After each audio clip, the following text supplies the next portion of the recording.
Bulletin کا آغاز اس اہم خبر کے ساتھ کہ ریاست کے خلاف بندوق اٹھانے والے انتہا پسندوں، بدماش اور غیر قانونی رہائشوں کے لیے پنجاب کی زمین تنگ کر دی گئی ہے۔ وزیر اعلیٰ پنجاب مریم نواز شریف کی زیر صدارت امن و امان پر غیر معمولی اجلاس ہوا۔ پنجاب حکومت کے ریاستی ریٹ اور قانون کی بالادستی قائم کرنے کے لیے غیر معمولی اور تاریخی فیصلے کیے۔ پنجاب حکومت نے لاؤڈ سپیکر ایکٹ کا نفاذ لازمی اور مزید سخت کرنے اور ہر ضلع میں وسل برول سیل قائم کرنے کا بڑا فیصلہ کر لیا ہے۔ صوبائی حکومت نے انتہا پسند جماعت اور غیر قانونی مقیم انٹرنیشنل شہریوں کے خلاف بھی پنجاب پولیس ہیلپ لائن 15 میں خصوصی سیل قائم کر دیا ہے۔ صوبائی حکومت نے امن کمیٹیز کو فوری طور پر مؤثر اور فعال کرنے کا فیصلہ کیا ہے۔ پنجاب حکومت کا کہنا ہے کہ عوام غیر قانونی رہائشوں کو دکان یا مکان کرائے پر نہ دیں، ورنہ کرایہ داری پاسپورٹ ایکٹ کے تحت کارروائی کی جائے گی۔ اجلاس میں یہ بھی فیصلہ کیا گیا کہ سوشل میڈیا پر نفرت انگیز مواد پھیلانے والوں کے خلاف پیکا ایکٹ کے تحت مقدمات درج کیے جائیں گے۔ پنجاب میں سوشل میڈیا پر شر انگیزی اور نفرت کے خلاف زیرو ٹالرنس پالیسی نافذ کر دی گئی ہے۔ غیر قانونی اجتماعات یا بازار بند کرانے والوں پر دہشت گردی کے قوانین بھی لاگو ہوں گے۔ آپ کو بتائیں کہ وزیر اعلیٰ پنجاب مریم نواز کی زیر صدارت اہم اجلاس آج بلایا گیا تھا۔ پاکستان کے موقف کو عالمی ذرائع ابلاغ میں تقویت ملنے لگی ہے کہ پاک افغان سرحد پر پرامن اور جنگ بندی کا انحصار افغانستان سے ہونے والی سرحد پار دہشت گردی کے خاتمے پر ہے۔ افغانستان کی جانب سے ہونے والی در اندازی اور دہشت گردی کی کارروائیوں کے حوالے سے پاکستان کے تحفظات کو سعودی عرب، ترکیہ اور قطر سمیت کئی ممالک کی جنگ بندی کی کوششوں میں اہمیت دی جا رہی ہے۔ وزیر دفاع خواجہ آصف کے رائٹرز کو دیے گئے انٹرویو کو غیر ملکی میڈیا نے نمایاں کوریج دی ہے۔ وزیر دفاع نے کہا کہ پاک افغان جنگ بندی کا انحصار افغان طالبان کی جانب سے دہشت گردوں کو لگام دینے پر ہے۔ پاکستان، افغانستان، ترکیہ اور قطر کے درمیان دستخط شدہ معاہدے میں واضح طور پر بیان کیا گیا ہے کہ کوئی سرحدی در اندازی نہیں ہوگی۔ یہ فتنہ الخوارج افغان طالبان کے ساتھ مل کر پاکستان پر حملوں میں ملوث ہیں۔ ہمارے پاس جنگ بندی معاہدہ ہے جو خلاف ورزی کی صورت میں ختم ہو سکتا ہے۔ اقوام متحدہ کی 2024 کی رپورٹ کے مطابق افغانستان میں 6000 سے 6500 تک فتنہ الخوارج کے دہشت گرد نیٹو افواج کے چھوڑے گئے ہتھیار استعمال کر رہے ہیں۔ الجزیرہ کی رپورٹ میں پاکستان کا یہ مطالبہ سامنے آیا ہے کہ افغان طالبان ان دہشت گرد گروہوں کو کنٹرول کرے تاکہ خطے میں امن قائم ہو سکے۔ پاک افغان تورخم بارڈر پر تجارتی سرگرمیاں بحال نہ ہو سکیں۔ پاکستان کی جانب سے افغانستان کے ساتھ اعلیٰ سطح پر تجارتی سرگرمیاں بحال کرنے کا جائزہ۔ ذرائع کے مطابق تورخم اور چمن بارڈر پر تجارت بحال کرنے کے انتظامات مکمل ہیں۔ پاکستان کی جانب سے کسی بھی وقت تجارتی سرگرمیوں کی بحالی کی اجازت دینے کا امکان ہے۔ تورخم چمن بارڈر پر جدید ترین ٹرمینل کی تعمیر پہلے ہی مکمل ہو چکی ہے۔ اس ٹرمینل میں ہر تجارتی سرگرمیوں کے لیے تمام قسم کی سہولیات دستیاب ہوں گی۔ گاڑیوں کی بڑے پیمانے پر پارکنگ کی سہولیات بھی میسر ہوں گی۔ ایکسپورٹرز اور امپورٹرز کے لیے جدید کلیئرنس سسٹم بنایا گیا ہے۔ پاکستان کسٹمز اور سیکیورٹی کے اعلیٰ حکام تورخم اور چمن بارڈر پر موجود ہیں۔ آپ کو بتائیں کہ تورخم اور چمن بارڈر پر تجارت کو بحال کرنے کے لیے ہم مکمل طور پر تیار ہیں۔ تورخم بارڈر پر بھی جدید ترین سسٹم جو ہے اس کو لاگو کیا جائے گا۔ پاک افغان تورخم بارڈر پر تجارتی سرگرمیاں جو ہیں وہ ابھی تک بحال نہیں ہو سکی ہیں۔ پاکستان کی جانب سے افغانستان کے ساتھ اعلیٰ سطح کے مذاکرات جاری ہیں۔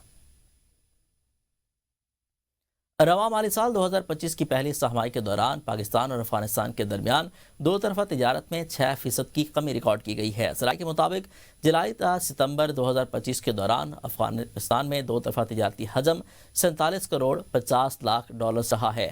گزشتہ مالی سال کی اسی مدت کے دوران یہ حجم 50 کروڑ 20 لاکھ ڈالرز تھا۔ رپورٹ کے مطابق سہ ماہی میں افغانستان کے لیے پاکستانی برآمدات میں نمایاں کمی دیکھی گئی۔ رواں مالی سال کی پہلی سہ ماہی میں افغانستان کو پاکستان کی برآمدات کا حجم 27 کروڑ 10 لاکھ ڈالرز رہا۔ گزشتہ سال اسی عرصے میں 32 کروڑ ڈالرز تھا۔ افغانستان سے پاکستان کی درآمدات میں 12% کا اضافہ ریکارڈ کیا گیا ہے۔ اس سال جولائی تا ستمبر کے دوران افغانستان سے درآمدات کا حجم 20 کروڑ 30 لاکھ ڈالرز رہا ہے۔ گزشتہ سال اسی عرصے میں حجم 18 کروڑ 20 لاکھ ڈالرز تھا۔ آپ کو بتائیں کہ جولائی تا ستمبر میں پاک افغان دو طرفہ تجارت کا حجم 47 کروڑ سے زائد رہا۔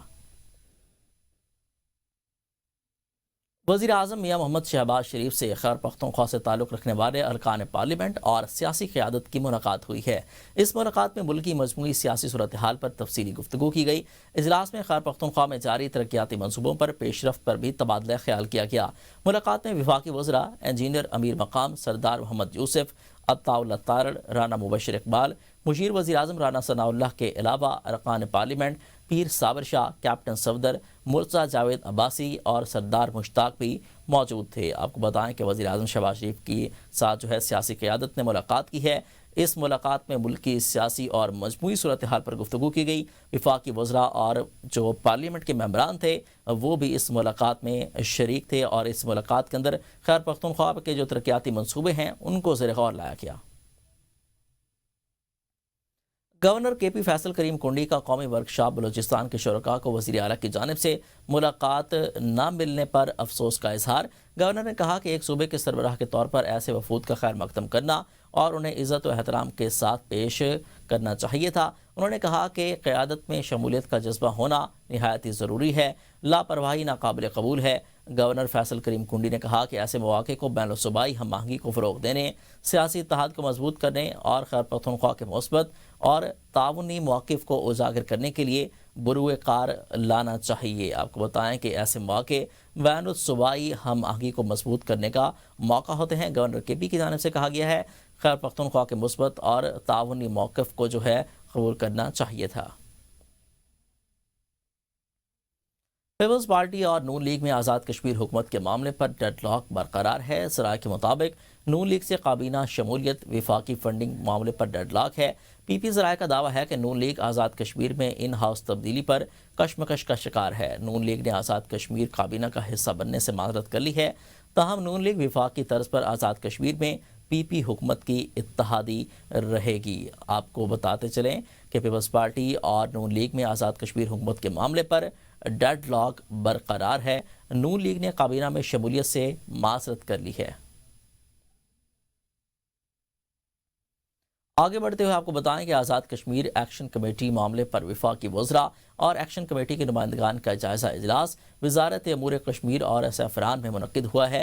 اجلاس کی صدارت وفاقی وزراء نے کی ہے، جبکہ آزاد کشمیر حکومت اور ایکشن کمیٹی کے نمائندے بھی موجود تھے۔ اجلاس میں سابقہ احتجاج سے متعلق تمام امور پر معاہدے کے مطابق عمل درآمد کی ہدایت کی گئی ہے۔ چیف سیکرٹری آزاد کشمیر کو آئی جی اور دیگر افسران کو احکامات جاری کرنے کی ہدایت دی گئی ہے۔ ہیلتھ کارڈ کے اجرا پر فیصلہ آئندہ 7 سے 10 دنوں میں کیا جائے گا۔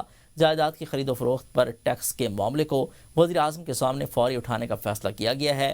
یو ایس ایف کمپنی کے نئے سی او کی جلد تقرری کو یقینی بنایا جائے گا۔ ایکشن کمیٹی کی 9 رکنی فہرست میں سے 3 نمائندے ہر اجلاس میں شامل ہوں گے۔ عمل درآمد کمیٹی کا اگلا اجلاس 15 نومبر سے قبل مظفر آباد میں منعقد ہوگا، اور آئندہ اجلاس کا ایجنڈا پیشگی تمام اراکین کو بھی فراہم کیا جائے گا۔ شہداء اور زخمیوں کے معاوضے کا عمل تیز کرنے کی ہدایت بھی کی گئی ہے۔ راولپنڈی سے آپ کو خبر دیں، مجاہد منزل میں اہم سیاسی ملاقاتیں، آزاد کشمیر کی سیاست میں ہلچل۔ مجاہد منزل میں صدر آل جموں کشمیر مسلم کانفرنس سردار عتیق احمد خان کی اہم ملاقاتیں جاری ہیں۔ سردار عتیق احمد خان سے مسلم لیگ نون کے صدر شاہ غلام قادر کی بھی ملاقات ہوئی ہے، جس میں چودھری طارق فاروقی بھی شریک ہوئے ہیں۔ ملاقات میں سیاسی حالات پر تبادلہ خیال کیا گیا۔ سابق وزیر اعظم راجہ فاروق حیدر کی بھی سردار عتیق سے ملاقات ہوئی ہے، جس میں آزاد کشمیر کی بدلتی سیاسی فضا، ریاست کے عوامی مسائل اور آئینی معاملات پر گفتگو ہوئی۔ ملاقات میں چیئرمین یوتھ ونگ سردار علی عثمان خان نے بھی شرکت کی ہے۔ سردار عتیق احمد خان سے جو مسلم لیگ نون کے آزاد کشمیر کے صدر ہیں شاہ غلام قادر، انہوں نے ملاقات کی ہے۔ ملاقات میں چیئرمین یوتھ ونگ سردار عثمان علی خان نے بھی شرکت کی ہے۔